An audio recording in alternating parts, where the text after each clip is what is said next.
जय हिंद दोस्तों, स्वागत है आज के इस वीडियो में। आज हम लोग टैली प्राइम का दूसरा लेसन को सीखेंगे, जिसमें हम लोग लेजर्स के बारे में जानेंगे और उसके बाद वाउचर के बारे में भी जानेंगे।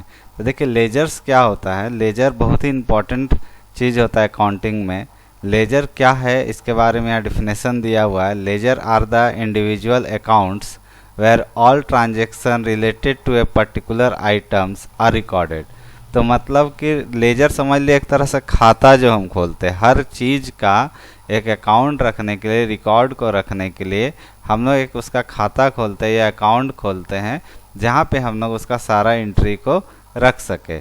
इसका एग्जांपल में कैश होता है, कैश का लेजर होता है, बैंक का लेजर होता है, सेल्स का लेजर होता है, परचेज का लेजर होता है, स्पेसिफिक कस्टमर का लेजर होता है या वेंडर का लेजर होता है। तो मतलब हम जितना भी कैश मेरे पास आ रहा जा रहा हो, हम कैश का लेजर में एंट्री करेंगे। बैंक में जितना ट्रांजैक्शन हो रहा हो, बैंक का लेजर में एंट्री करेंगे। जो भी हम सेल कर रहे हो वो सेल्स लेजर में एंट्री होगा। जो भी हम खरीदारी कर रहे, परचेज कर रहे, परचेज का लेजर में एंट्री होगा। कोई कस्टमर को हम लोग कुछ भी जब दे रहे हैं सामान, तो उसका जो एंट्री है, उससे जो पैसा हमको लेन देन है, उसका एंट्री कस्टमर का अकाउंट में होगा। या किसी से हम जब माल ले रहे हैं, उसका वेंडर कह सकते हैं या सप्लायर कह सकते हैं, उसका एंट्री हमारा वेंडर्स अकाउंट्स में होगा या सप्लायर अकाउंट्स में होगा। ठीक है, तो इसी की तरह हम लोग हर चीज़ का खर्चा उर्चा भी जितना होता है या जितना इनकम होता है, सबका लेजर बनाते हैं और उसी में एंट्री किया जाता है। इसके बाद क्या हमारा बोलता है लेजर में कि देखिए, in Tally when you create a new company, cash and profit and loss account ledger are created by default. मतलब जब भी हम टैली में कोई कंपनी क्रिएट करते हैं तो दो लेजर आपको बनाने का ज़रूरत नहीं पड़ता है, जिसमें से हमारा कैश का लेजर है, प्रॉफिट एंड लॉस का अकाउंट का लेजर है। तो ये ऑलरेडी क्रिएटेड आता है, क्योंकि बिना कैश का तो कोई बिजनेस हो ही नहीं सकता। प्रॉफिट एंड लॉस तो बिजनेस में तो होता ही है। अब आगे देखिए यहाँ क्या लिखा हुआ है, you will create others ledgers like. ठीक है, आप दूसरा भी लेजर्स को क्रिएट कर सकते हैं, जैसे अलग अलग तरह का एक्सपेंसेस। जैसे हम बताएं, कोई भी खर्च जो है, इनकम, अलग अलग तरह से इनकम आ रहा है, एसेट का, ठीक है, लायबिलिटी का। तो एसेट क्या होता है, आपका पूंजी की तरह, या पूंजी नहीं करके आपके पास जो भी ऐसा सामान है जो आपके कंपनी का वो प्रॉपर्टी है एक तरह से, तो ये एसेट एक तरह का प्रॉपर्टी मान के चलिए, जो कंपनी उसका मालिकाना हक रखता है और जिसको एक साल से दूसरे फाइनेंशियल ईयर में वो ट्रांसफ़र होता है। जैसे आपके पास फर्नीचर है तो वो एक एसेट है, आपके पास बिल्डिंग है तो वो एक एसेट है। इसका लायबिलिटीज़ है। लायबिलिटीज़ क्या होता है, आपके ऊपर दायित्व इसको कह सकते हैं हिंदी में, या जो जिम्मेवारी है। तो आपके ऊपर क्या क्या जिम्मेवारी है, क्या दायित्व है। जैसे आप किसी से कर्ज लिए हुए हैं तो वो सारा आपको लायबिलिटी में आता है। जैसे लोन लिए हुए हैं, ठीक है, या किसी को पैसा बकाया, आउटस्टैंडिंग वेजेस है, ठीक है, आउटस्टैंडिंग सैलरी है, तो वो हमारा करंट लायबिलिटी में आता है। तो वो भी हम लोग देखेंगे। करंट इनकम में भी अलग अलग होता है, डायरेक्ट इनकम, इनडायरेक्ट इनकम।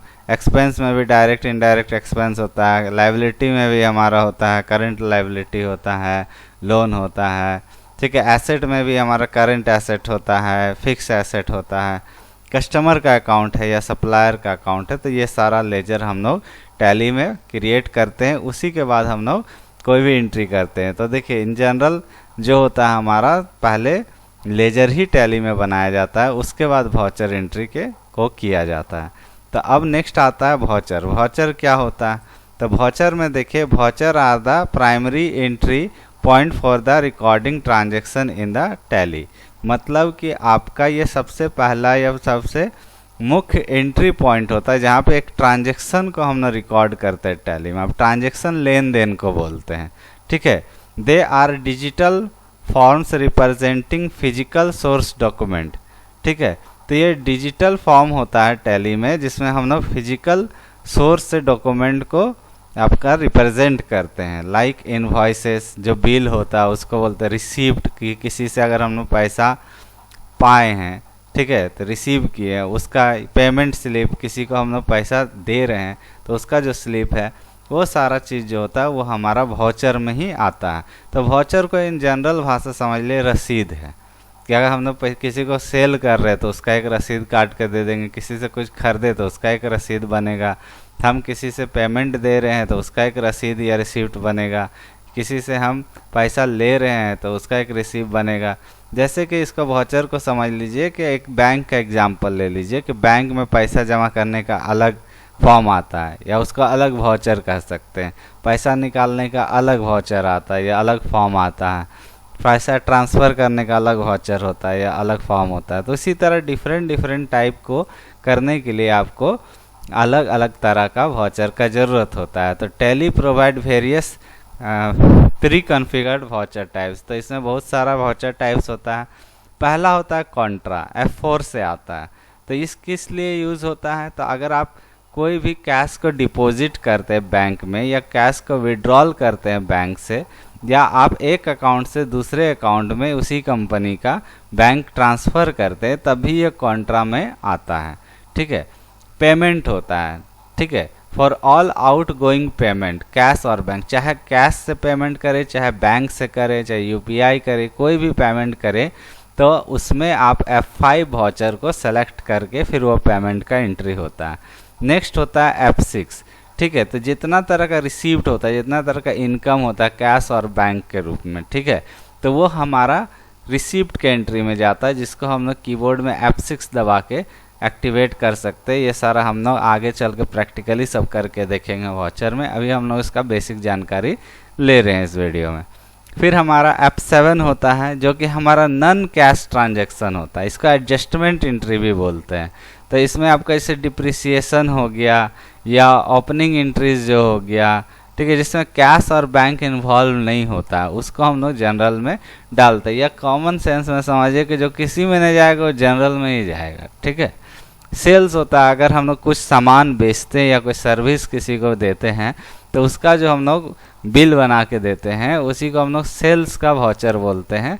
ठीक है, परचेज होता है, अगर हम लोग किसी से कुछ खरीदते हैं तो उसका भी हमको एंट्री करके रखना होता है।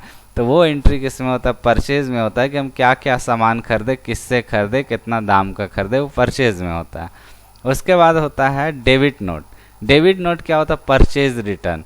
मतलब अगर आप किसी से कोई सामान खरीदें और वो सामान को आपको रिटर्न करना है तो उसका जो एंट्री होगा वो परचेज रिटर्न या डेबिट नोट में होगा, जिसका शॉर्टकट Ctrl+F9 होता है। नेक्स्ट हमारा आता है क्रेडिट नोट। Ctrl+F8 इसका शॉर्टकट होता है। तो ये क्या करता है, हमारा सेल्स रिटर्न का एंट्री होता है। मतलब कि हम किसी को सामान बेचे, वो हमको रिटर्न कर रहा है, तो वो सारा एंट्री होगा कहाँ, तो क्रेडिट नोट में होगा Ctrl+F8। तो हमारा मेमो F10 होता है, जो अदर वाउचर्स भी बोलते हैं। ये हमारा ऐसा ट्रांजैक्शन होता है जिसको हम लोग रिकॉर्ड तो रख सकते हैं, लेकिन वो अकाउंट्स में तुरंत उसका इफेक्ट नहीं दिखेगा, तो मेमो में डालते हैं। तो यहाँ से आपका F4 से लेके Ctrl+F8 तक हमारा ज़्यादातर हमेशा यूज होता है। इसके अलावा भी बहुत सारा स्पेशल वाउचर होता है जो कि हम लोग एक्टिवेट करना होता है, वो बाय डिफ़ॉल्ट एक्टिवेट नहीं रहता है। वो सब हम लोग आगे के सीरीज़ में step by step different type of voucher को क्रिएट भी करना सीखेंगे और एक्टिवेट भी करना सीखेंगे। उसके बाद की features of tally for accounting में आते हैं। तो यहाँ देखिए टैली जो होता है डबल एंट्री सिस्टम में काम करता है, मतलब इसमें डेबिट क्रेडिट करते हैं। उसका रियल टाइम प्रोसेसिंग करता है, update report instantly as transaction और एंटर, मतलब तुरंत जैसे ट्रांजेक्शन होगा और रिपोर्ट तुरंत आपको दिखा देगा, रिपोर्ट में तुरंत रिफ्लेक्ट होता है। ठीक है, यूज़र फ्रेंडली इंटरफेस होता है कि आप कीबोर्ड से या माउस से आप आसानी से इसको काम कर सकते हैं। उसका मल्टी करेंसी सपोर्ट होता है, बहुत सारा देश का करेंसी को सपोर्ट करता है टैली। उसके बाद इन्वेंट्री मैनेजमेंट होता है, जिसमें हमारा स्टॉक को मेंटेन कर सकते हैं, स्टॉक ग्रुप को मेंटेन कर सकते हैं, स्टॉक आइटम को और उसका गोडाउंस को भी मेंटेन कर सकते हैं। उसका पेरोल मैनेजमेंट होता है, जैसे एम्प्लॉय का सैलरी वगैरह देना, पे स्लिप बनाना, कोई डिडक्शन हुआ उसको करना, ये सारा हमारा पेरोल में आता है। टैक्सेशन जो होता है वो होता है जैसे GST होता है, TDS होता है। इसके अलावा भी VAT भी कर सकते हैं, TCS भी कर सकते हैं।